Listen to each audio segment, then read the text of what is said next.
के लगभग 1 बज रहे थे।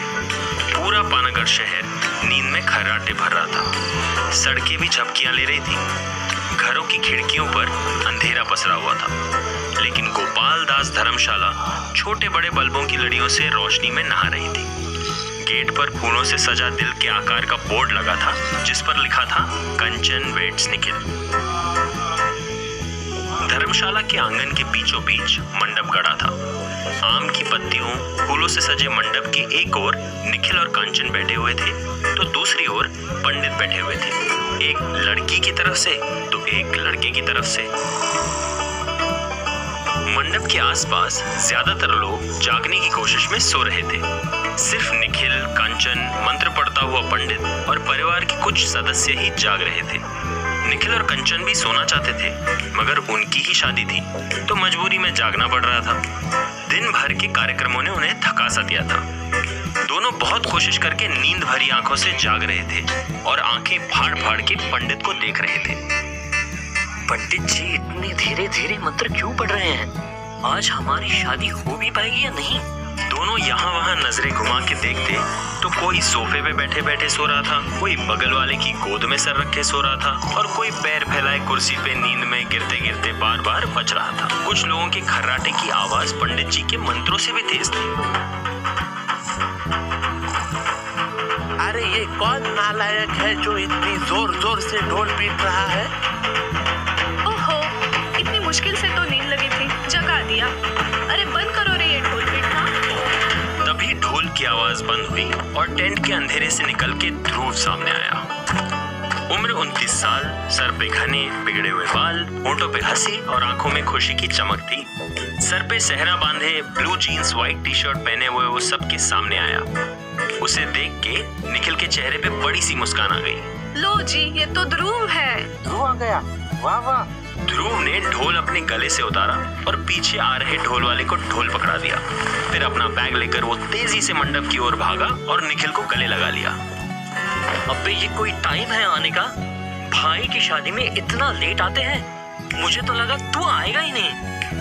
मत पूछ कैसे पहुंचा हूं यार, कल रात की ट्रेन ही छूट गई। भाभी आप भी सुनो, मैं सीधे स्टेशन से बाहर निकला तो देखा कोई ऑटो ही नहीं है। फिर 1 किलोमीटर पैदल चलने के बाद ऑटो मिला। ऑटो पकड़ के बस स्टैंड पहुंचा। वहां जाके फिर गूगली, पता चला कोई बस ही नहीं थी। फिर क्या, मैंने तो डिसाइड करके रखा था कि भाई की शादी है, पहुंचना ही पहुंचना है। मैंने फिर कुछ नहीं सोचा, सीधा पानागढ़ के लिए टैक्सी कर। सारे लोग ध्रुव की ओर देख रहे थे। पंडित अब थोड़े गुस्से में आ गए थे, लेकिन ध्रुव की बातों की गाड़ी चलती जा रही थी। लेकिन टैक्सी भी 50 किलोमीटर चली और पंक्चर हो गई। फिर मैंने पंडित जी, आज फेरे हो जाएंगे ना? ध्रुव बोलते बोलते रुक गया। उसने पलट के देखा, उसे पंडित जी के बगल में एक लड़की खड़ी हुई नजर आई।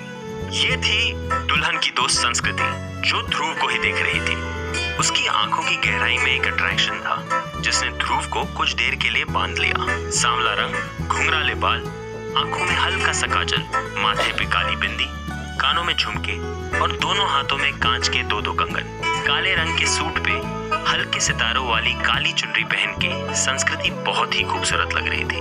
ओ भाई, किसके सपनों में खो गया? ये कंचन की फ्रेंड है संस्कृति। देख रहा हूँ इनकी संस्कृति। अच्छा तो पहले जाके मम्मी से मिल ले, सुबह से 50 बार पूछ चुकी है। हाँ, जाता हूँ। आज फेरे भी होंगे और तेरी शादी भी।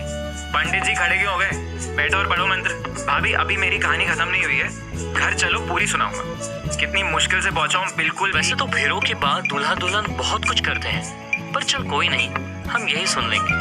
वो देख मम्मी आ गई। ध्रुव पलटा तो सामने एक 55 साल की सोने के जेवरों से लदी गोल मटोल सी महिला आ रही थी। ध्रुव उनकी ओर बढ़ गया। मौसी जी देखो मैं आ गया।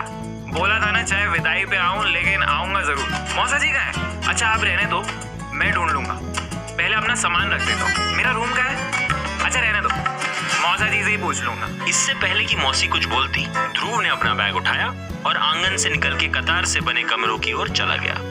जाते जाते उसने एक नजर संस्कृति की ओर डाली।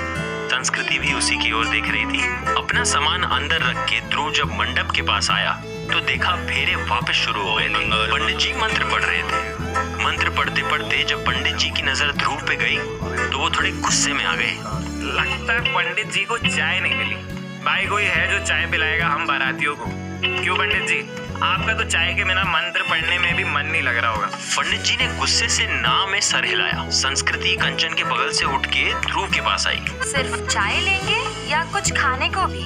नहीं संस्कृति जी, रात को 2 बजे मेरे खाने की आदत नहीं है। आप तो गर्मा गर्म चाय पिलवा दीजिए। और हाँ, मेरी चाय में शक्कर 1.5 चम्मच ही डलेगा, दूध आधे कप से थोड़ा ज्यादा और 75% चाय पत्ती। 75% चाय पत्ती?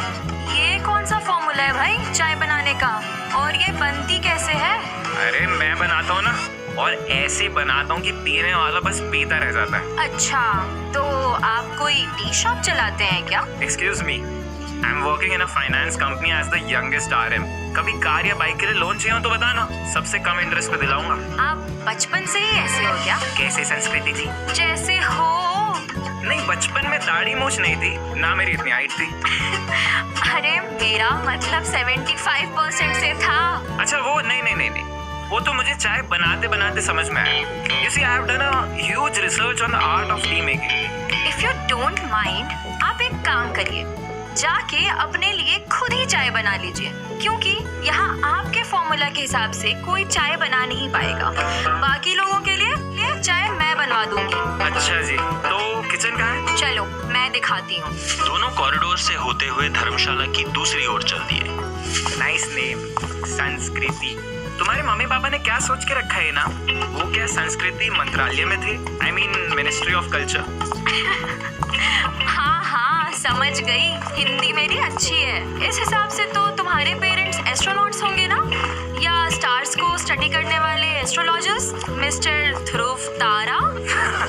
नहीं, मेरे पापा तो गवर्नमेंट जॉब में थे, रेलवे में। जी, तो मेरे पेरेंट्स का भी कल्चरल डिपार्टमेंट से दूर दूर तक कोई कनेक्शन नहीं है। हाँ, उन्हें इंडियन कल्चर से बड़ा लगाव है, इसलिए शायद मेरा नाम संस्कृति रख दिया होगा। ये लो, आ गया किचन। खुले आसमान के नीचे एक पंडाल लगा हुआ था, जहाँ 1-2 लोग बर्तन मांज रहे थे। वहीं थोड़ी दूर पे दीवार के पास कुछ लोग खुले में सो रहे थे। थोड़ी दूर पे गेट के पास कुछ बस, कार और 2 व्हीलर्स खड़े हुए थे। जाइए, बना लीजिए अपनी फॉर्मूला वाली चाय। तुम भी चलो, देखो कैसे बनाता हूँ मैं, सीख लो, काम आएगी। नहीं भाई, मुझे नहीं सीखनी 75% चाय पत्ती वाली तुम्हारी चाय। भैया, इनकी चाय के बाद आप सबके लिए ना नॉर्मल चाय बना देना, और थोड़ी मीठी ही रखना। यहाँ सभी को मीठी चाय पसंद है। चलो बाय। अरे अभी कहाँ बाय, अभी तो मिले हैं। संस्कृति ने कुछ नहीं कहा और धर्मशाला के आंगन की ओर बढ़ गई। फिर पलट के उसने ध्रुव की ओर देखा। ध्रुव अपनी चाय बनाने में व्यस्त हो गया था। कुछ सोचकर वो मुड़ी और चली गई। और भाइयों, कौन से गांव से हो? कब से हो पानागर में? शादी में ही खाना बनाते हो या होटल है कुछ? लड़कों से बातें करते करते उसकी चाय बन गई। उसने 2 डिस्पोजेबल ग्लासेस में चाय छानी और मंडप की ओर बढ़ गया। कहाँ गई मिस? 1 मिनट, मिस और मिसेस। बन गई तुम्हारी चाय? ध्रुव ने एक ग्लास संस्कृति की ओर बढ़ाया। हाँ, पी के बताओ कैसी बनी है मेरी स्पेशल चाय। संस्कृति चाय लेके पास में रखी एक कुर्सी पे जाके बैठ गई। ध्रुव बिल्कुल उसके बगल में जाके बैठ गया। संस्कृति ने थोड़ी अपनी चेयर खिसकाई। Oh sorry. ध्रुव ने अपनी भी चेयर थोड़ी खिसकाई। इट्स ओके, इतना भी दूर जाने की जरूरत नहीं है। ये सुनकर ध्रुव वापस अपनी चेयर करीब ले आया। चाय ठंडी हो रही है। ओह हाँ। कैसा लगा मेरे हाथों का जादू? नाइस, लेकिन जितनी एक्सपेक्ट की थी उससे थोड़ी कम। ध्रुव ये सुनते ही चाय पीते पीते रुक गया। Are you serious? आपको मेरे हाथों की चाय पसंद नहीं आई? FYI, मेरे हाथ की चाय पीने के लिए लोग अपने घरों की चाय छोड़ कर भागे चले आते हैं। चाय की खुशबू पे टिकट लगा दो तो करोड़ों की कमाई हो जाए। मेरे चाय की रेसिपी जानने के लिए बड़ी चाय की कंपनियों में लड़ाई छिड़ चुकी है, लड़ाई। ओके। अजी, मेरी चाय यहाँ कप में उतरती है और वहाँ लोगों की लाइनें लग जाती हैं पीने के लिए। मैंने तो कई बार दुकानों में जाकर वो अंकल चाय वाले को बताया है कि ऐसे बनाओ चाय। यूसी चाय पत्ती का एग्जैक्ट पोर्शन डालना किसी को नहीं आता। मैं तो इस पे मास्टर क्लास दे सकता हूँ। आई थिंक लोगों को अब तक एक अच्छी चाय की वैल्यू समझ में ही नहीं आई है। चाय पत्ती, दूध, चीनी का सही मिक्सचर, कौन सी चीज कब डालनी है और क्यों डालनी है, मैं यही बताना चाहता हूँ। इतने में संस्कृति ने ध्रुव के मुंह पर अपना हाथ रख दिया। ध्रुव तो मानो जैसे थम सा गया। बाप रे, कितना बोलते हो। आई एम सॉरी, मैंने तुम्हारी सुपरबली परफेक्ट चाय को चैलेंज किया। तुम्हारी चाय वर्ल्ड की बेस्ट चाय है, अब खुश? ध्रुव ने हाँ में सर हिलाया। तभी संस्कृति को किसी ने आवाज दी। संस्कृति ने जल्दी से ध्रुव के होठों से अपना हाथ हटा लिया। 2 बज गए। संस्कृति हड़बड़ा के चेयर से खड़ी हो गई। उसने जल्दी चाय के घूंट पिए। ओह गॉड, 2 बज गए। बाय, मैं चलती हूँ। बाय, क्या हुआ? एकदम से कहाँ जा रहे हो? अरे वो 3 बजे की ट्रेन है मेरी, मैं वापस ग्वालियर जा रही हूँ ना आज। ये सुनते ही ध्रुव भी तेजी से खड़ा हो गया। तुम जा रही हो? दोनों की नजरें मिली। संस्कृति बिना कुछ कहे कंचन की ओर बढ़ गई। ध्रुव हक्का बक्का सा उसे देखता ही रह गया।